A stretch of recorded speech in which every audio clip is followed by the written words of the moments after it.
یہ بات سن کر حضرت سلیمان مسکرا دیے اور اللہ کا شکر بجا لائے اور کہنے لگے، اے میرے رب، مجھے توفیق عنایت کر کہ جو احسان تو نے مجھ پر اور میرے والدین پر کیے ہیں ان کا شکر کروں اور ایسے نیک کام کروں کہ تو ان سے خوش ہو جائے اور مجھے اپنی رحمت سے اپنے نیک بندوں میں داخل فرما۔ سورہ نمل۔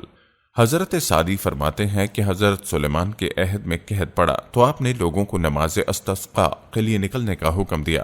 جب نماز پڑھنے میدان میں گئے تو وہاں ایک چونٹی اپنے قدموں پر کھڑی دعا کر رہی تھی، اے اللہ، میں بھی تیری مخلوق ہوں، ہمارا بھی تیرے فضل کے بغیر چارہ نہیں، اے اللہ ان پر بارش برسا دے۔ یہ سن کر آپ واپس آ گئے اور لوگوں کو کہا اب بارش ہو جائے گی۔ پیارے دوستو، آپ کی زندگی میں خود کی غیر حاضری کا واقعہ بھی ایک اہم اور دلچسپ واقعہ ہے۔ کہتے ہیں کہ ایک مرتبہ حضرت سلیمان علیہ السلام نے پرندوں کی حاضری لی تو معلوم ہوا کہ خود غائب ہے۔ بغیر اطلاع غیر حاضر ہونے پر آپ کو غصہ آ گیا اور فرمایا، اگر خود نے غیر حاضری کی معقول وجہ نہ بتائی تو اسے سخت سزا دوں گا اور ذبح کر دوں گا۔ حضرت عبداللہ ابن عباس سے سوال کیا گیا، تمام پرندوں میں سے خود ہی کی تفتیش کی وجہ کیا تھی؟ آپ نے فرمایا، حضرت سلیمان علیہ السلام نے کسی ایسے مقام پر فرمایا جہاں پانی نہیں تھا، اللہ تعالیٰ نے خود کو یہ خاصیت عطا فرمائی کہ وہ زمین کے اندر کی چیزوں اور زمین کے اندر بہنے والے چشموں کو بھی دیکھ لیتا ہے۔ حضرت سلیمان علیہ السلام کا مقصود یہ تھا کہ خود سے معلوم کریں کہ اس میدان میں پانی کتنی گہرائی میں ہے اور کس جگہ زمین کھودنے سے پانی کافی مقدار میں مل سکتا ہے، اور خود کی نشاندہی کے بعد وہ جنات کو حکم دیتے کہ زمین کھود کر پانی نکالو۔ دوستو، کہتے ہیں کہ ابھی کچھ ہی دیر گزری تھی کہ خود ظاہر ہو گیا اور کہنے لگا، میں آپ کے لیے ایک ایسی خبر لایا ہوں جس کا آپ کو علم نہیں۔ میں آپ کے پاس قبیلہ سبا کی ایک سچی خبر لایا ہوں۔ سبا جنوبی عرب کی مشہور تجارت پیشہ قوم تھی جس کا دارالحکومت مارب موجودہ یمن کے دارالسلطنت صنعاء سے 55 میل شمال مشرق میں واقع تھا۔ یہ 1000 سال تک اپنی عظمت کے ڈنکے بجاتی رہی۔ پھر 115 قبل مسیح میں جنوبی عرب کی دوسری مشہور قوم خمیر نے اس کی جگہ لے لی۔ عرب میں یمن اور حضرموت، جبکہ افریقہ میں حبش کے علاقے پر اس کا قبضہ تھا۔ مشرقی افریقہ، ہندوستان، مشرق کے بعید اور خود عرب کی جتنی تجارت ہوئی تھی وہ زیادہ تر انہی سبایوں کے ہاتھ میں تھی۔ اسی وجہ سے یہ قوم اپنی دولت کے لیے نہایت مشہور تھی، بلکہ یونانی مورخین نے تو اسے دنیا کی سب سے زیادہ مالدار قوم کہا۔ تفہیم القرآن۔ خود نے کہا، اے بادشاہ، میں نے وہاں ایک عورت دیکھی ہے جو اس قوم کی حکمراں ہے۔ اس کو ہر طرح کی آسائش اور سامان میسر ہے۔ اس کا تخت بھی بڑا عظیم الشان ہے۔ میں نے دیکھا کہ وہ اور اس کی قوم اللہ کی بجائے سورج کے آگے سجدہ کرتی ہے۔ ابلیس نے ان کے اعمال ان کی نظر میں مرعوب کر رکھے ہیں اور انہیں راہ حق سے روک رکھا ہے، پس وہ ہدایت پر نہیں آتے کہ اس اللہ کو سجدہ کریں جو آسمانوں اور زمین کی پوشیدہ چیزیں نکالتا ہے، اور جو کچھ تم چھپاتے ہو اور ظاہر کرتے ہو وہ سب کچھ جانتا ہے۔ اس کے سوا کوئی معبود برحق نہیں، وہی عرش عظیم کا مالک ہے۔ حضرت سلیمان نے فرمایا، اب ہم دیکھیں گے کہ تو نے سچ کہا ہے یا تو جھوٹا ہے۔ میرا یہ خط لے جا کر انہیں دے، پھر ان کے پاس سے ہٹ جا اور دیکھ کہ وہ کیا جواب دیتے ہیں۔ خود نے حضرت سلیمان کے حکم کی فوری تعمیل کی اور خط لے کر ملکہ سبا کے پاس پہنچا۔ روایات میں ہے کہ ملکہ سبا، جس کا نام بلقیس تھا، اس وقت بھی آفتاب کی پوجا کر رہی تھی۔ خود خط اس کے قریب ڈال کر وہاں سے ہٹ گیا۔ ملکہ نے جب خط پڑھا تو متفکر ہو گئی اور فوری طور پر درباری طلب کر لیے۔ ملکہ نے کہا، اے اہل دربار، میری طرف ایک بڑا اہم خط پھینکا گیا ہے جو فلسطین اور شام کے عظیم الشان سلیمان کی طرف سے ہے، جسے بسم اللہ الرحمن الرحیم سے شروع کیا گیا ہے۔ اس میں کہا گیا ہے کہ ہم سرکشی چھوڑ کر اطاعت اختیار کریں اور مسلمان ہو کر سلیمان کے آگے حاضر ہو جائیں۔ اب تم سب مل کر مجھے مشورہ دو، تم جانتے ہو کہ میں تمہارے مشورے کے بغیر کوئی کام نہیں کرتی۔ درباریوں نے کہا، اے ملکہ، ہم طاقتور اور جنگجو ہیں، جیسا آپ حکم دیں گی ویسا ہی کریں گے۔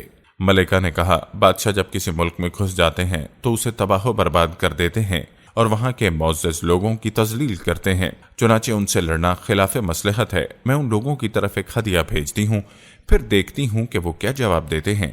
حضرت سلیمان کی طرف تحائف بھیجنے کا مقصد ان کا امتحان لینا تھا کہ وہ واقعی اللہ کے نبی ہیں یا محض ملک گیری چاہتے ہیں۔ قصہ مختصر، بلقیس نے بہت سے تحائف کے ساتھ اپنے ایلچی کو حضرت سلیمان کے دربار میں بھیج دیا۔ اسرائیلی روایات کے مطابق بلقیس نے جو تحائف بھیجے ان میں سونے کی اینٹیں، جواہرات، 100 غلام، 100 کنیزیں اور ملکہ کا ایک خط بھی تھا۔ اللہ تعالیٰ نے اپنے نبی کو ان تحائف کی تفصیلات وحی کے ذریعے پہلے ہی بتا دی تھیں۔ حضرت سلیمان نے جنات کو حکم دیا کہ شہر میں داخل ہونے والے راستے پر سونے چاندی کی اینٹوں کا فرش بچھا دیا جائے، راستے کے دونوں جانب سونے کی عجیب الخلقت جانور کھڑے کر دیا جائیں، وزراء اور عمل سلطنت کے تمام کرسیوں کو سونے کا کر دیا جائے، دربار کو ہیرے جواہرات سے مزین کیا جائے۔ الغرض جب بلقیس کے قاصد وہاں پہنچے اور انہوں نے یہ سب دیکھا تو شرمندہ ہوئے اور مرعوب بھی۔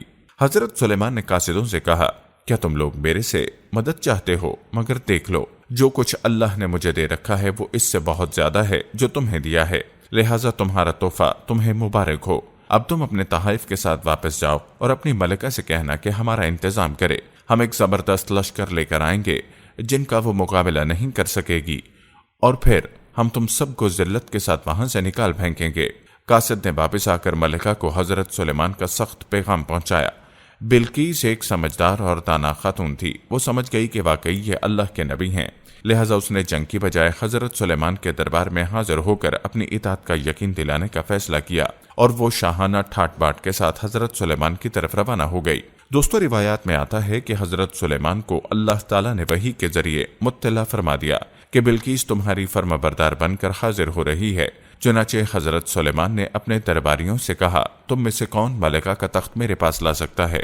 قبل اس کے کہ وہ لوگ مسلمان ہو کر میرے پاس پہنچے، جنوں میں سے ایک قوی ہیکل جن نے کہا، میں اس تخت کو حاضر کر دوں گا قبل اس کے کہ آپ اپنی جگہ سے اٹھیں، میں اس کی طاقت رکھتا ہوں اور امانت دار بھی ہوں۔ پھر جس شخص کے پاس کتاب کا علم تھا وہ بولا، میں آپ کی پلک جھپکنے سے پہلے اسے لائے دیتا ہوں۔ جو ہی سلیمان نے وہ تخت اپنے پاس رکھا ہوا دیکھا، پکار اٹھا، یہ سب میرے رب کا فضل ہے تاکہ وہ مجھے آزمائے کہ میں شکر کرتا ہوں یا ناشکری۔ شکر گزار اپنے ہی نفع کے لیے شکر گزاری کرتا ہے، اور جو ناشکری کرے تو میرا رب بے نیاز اور بزرگ و برتر ہے۔ سورہ نمل۔ کہا جاتا ہے کہ اس تخت کا طول 80 ہاتھ، عرض 40 ہاتھ اور اونچائی 30 ہاتھ تھی۔ اس میں موتی، سرخ یاقوت اور سبز زمرد جڑے ہوئے تھے۔ دوستو، اب بات کرتے ہیں بلقیس کی محل میں آمد کی۔ روایات میں آتا ہے کہ حضرت سلیمان نے ملکہ کا امتحان لینے کے لیے ان کے تخت میں کچھ رد و بدل کروا دیا۔ جب وہ آئیں تو ان سے پوچھا، کیا تمہارا تخت بھی اسی طرح کا ہے؟ انہوں نے کہا، یہ تو گویا خوب بہو وہی ہے، اور ہمیں تو پہلے ہی معلوم ہو گیا تھا اور ہم فرما بردار ہو چکے ہیں۔ سورہ نمل، آیت نمبر 42۔ بلقیس کے آنے سے پہلے حضرت سلیمان نے ایک ایسی عمارت بنانے کا حکم دیا جس کا فرش شیشے کا ہو، نیچے پانی جاری ہو، پانی میں مچھلیاں اور دوسرے آبی جانور ہوں۔ حضرت سلیمان اس عمارت میں اپنے شاہی تخت پر جلوہ افروز تھے، اور شیشے کے نیچے سے پانی اپنی پوری آب و تاب سے بہہ رہا تھا، جبکہ اس کے اوپر کا شیشہ نظر نہیں آتا تھا۔ بلقیس کو اسی محل میں لایا گیا، جیسا کہ ارشاد باری تعالیٰ ہے۔ جب اس نے اس فرش کو دیکھا تو اسے پانی کا حوض سمجھا اور کپڑا ہٹا کر اپنی پنڈلیاں کھول دیں۔ سلیمان نے کہا، یہ ایسا محل ہے جس کے نیچے بھی شیشے جڑے ہیں۔ وہ بول اٹھی، پروردگار، میں اپنے آپ پر ظلم کرتی رہی، اور اب میں سلیمان کے ہاتھ پر اللہ رب العالمین پر ایمان لاتی ہوں۔ سورہ نمل، آیت نمبر 44۔ پیارے دوستو، یاد رہے کہ ملکہ سبا کے مسلمان ہونے کے بعد کیا ہوا۔ قرآن کریم میں اس کی تفصیل نہیں ملتی، تاہم تفصیلی روایات کے مطابق ان کا حضرت سلیمان سے نکاح ہو گیا تھا۔ ابن عساکر کی حضرت اکرمہ سے روایت ہے، مسلمان ہونے کے بعد بلقیس حضرت سلیمان کے نکاح میں آ گئی تھیں، اور آپ نے انہیں ان کے ملک واپس بھیج دیا تھا۔ حضرت سلیمان نے یمن میں ان کے لیے 3 محل تعمیر کروائے۔ آپ وہاں تشریف لے جاتے اور 3 روز قیام فرماتے، واللہ علم۔ دوستو، اب بات کرتے ہیں بیت المقدس کی تعمیر کی اور حضرت سلیمان کی وفات کی۔ سورہ سبا کی آیت نمبر 14 میں حضرت سلیمان کی وفات کے بارے میں فرمایا گیا ہے، پھر جب ہم نے ان پر موت کا حکم صادر کر دیا تو ان کی خبر جنات کو کسی نے نہ دی سوائے گھن کے کیڑے کے جو ان کا عصا کھاتا رہا۔ پس جب سلیمان گر پڑے، اس وقت جنوں نے جان لیا کہ اگر وہ غیب جانتے ہوتے تو ذلت کے عذاب میں مبتلا نہ رہتے۔ دراصل جنات کے بارے میں مشہور ہو گیا تھا کہ وہ غیب کی باتیں جانتے ہیں۔ اللہ تعالیٰ نے حضرت سلیمان کی وفات کے ذریعے اس عقیدے کے فساد کو واضح کر دیا۔ حقیقت یہی ہے کہ غیب کا علم سوائے اللہ تعالیٰ کے کسی اور کو نہیں۔ حضرت سعدی، حضرت ابن عباس اور دیگر کئی صحابہ سے نقل کرتے ہیں کہ حضرت سلیمان کا معمول تھا کہ آپ بیت المقدس میں کبھی 1 تو کبھی 2 سال تنہائی میں بسر کرتے تھے۔ اسی طرح بعض اوقات وہاں 1 یا 2 ماہ تنہا رہتے اور اس دوران اپنا کھانا پینا ساتھ رکھتے۔ حضرت سلیمان علیہ السلام نے بیت المقدس کی تعمیر کا بہت سا کام مکمل کروا لیا تھا۔ کچھ کام باقی تھا جو جنات انجام دے رہے تھے۔ جنوں کی طبیعت میں سرکشی غالب ہے، لیکن وہ آپ کے خوف سے کام کرتے رہتے تھے۔ حضرت سلیمان علیہ السلام نے دعا کی تھی، اے اللہ میری موت سال بھر تک جنات سے مخفی رکھنا تاکہ انسان جان لے کہ جنات غیب کا علم نہیں رکھتے۔ ابن کثیر۔ دوسری وجہ یہ تھی کہ اس دوران بیت المقدس کا کام بھی مکمل ہو جائے، کیونکہ اگر جنات کو آپ علیہ السلام کی وفات کا علم ہو جاتا تو وہ کام چھوڑ دیتے۔ چنانچہ جب موت کا وقت قریب آیا تو آپ عبادت کے لیے بیت المقدس میں اپنی محسوس محراب میں داخل ہو گئے۔ یہ محراب شفاف شیشے کی بنی ہوئی تھی جس سے باہر سے اندر کی سب چیزیں نظر آتی تھیں۔ آپ اپنے معمول کے مطابق عصا کا سہارا لے کر کھڑے ہو گئے۔ وقت مقررہ پر روح قبض کر لی گئی، مگر حضرت سلیمان علیہ السلام عصا کے سہارے اپنی جگہ پر کھڑے رہے۔ جنات یہی سمجھتے رہے کہ وہ عبادت میں مشغول ہیں، اس لیے وہ تعمیراتی کام میں لگے رہے، یہاں تک کہ 1 سال گزر گیا اور بیت المقدس کا بقیہ کام بھی مکمل ہو گیا۔ دیمک نے عصا کی لکڑی کو اندر سے کھا کھا کر کمزور کر دیا تھا، جس کی وجہ سے ایک دن عصا ٹوٹ گیا۔ اس وقت جنات کو آپ کی وفات کی خبر ہوئی۔ حضرت بغوی رحمۃ اللہ نے علماء تاریخ کے حوالے سے نقل کیا ہے کہ حضرت سلیمان کی عمر 53 سال تھی اور ان کی سلطنت 40 سال رہی۔ انہوں نے 13 سال کی عمر میں سلطنت کا کام سنبھال لیا تھا اور بادشاہت کے چوتھے سال بیت المقدس کی تعمیر شروع کی۔ مظہری و قرطبی۔ پیارے دوستو، یہ تھی حضرت سلیمان علیہ السلام کی زندگی کے حالات و واقعات پر مشتمل ویڈیو۔ پھر حاضر ہوں گے قصص الانبیاء کے سلسلے کی اگلی ویڈیو کے ساتھ۔ جانے سے پہلے ویڈیو کو اپنے حلقہ احباب میں شیئر ضرور کریں۔ ہم یہ امید کرتے ہیں کہ آپ کو ہماری آج کی یہ ویڈیو ضرور پسند آئی ہوگی۔ اگر آپ کو ہماری آج کی یہ ویڈیو پسند آئی ہے تو سب سے پہلے اس کو لائک کریں، اپنی رائے کا اظہار کمنٹ سیکشن میں لازمی کریں۔ آخر میں آپ سے ایک بار پھر درخواست ہے کہ آپ ہمارے چینل زما وائس کو ضرور سبسکرائب کر لیں اور ساتھ ہی لگے گھنٹی کے بٹن کو بھی کلک کریں تاکہ آپ کے پاس ہماری آنے والی مزید ویڈیوز کا نوٹیفیکیشن پر وقت ملتا رہے۔ اللہ تعالیٰ آپ کو اپنی حفظ و امان میں رکھے، آمین۔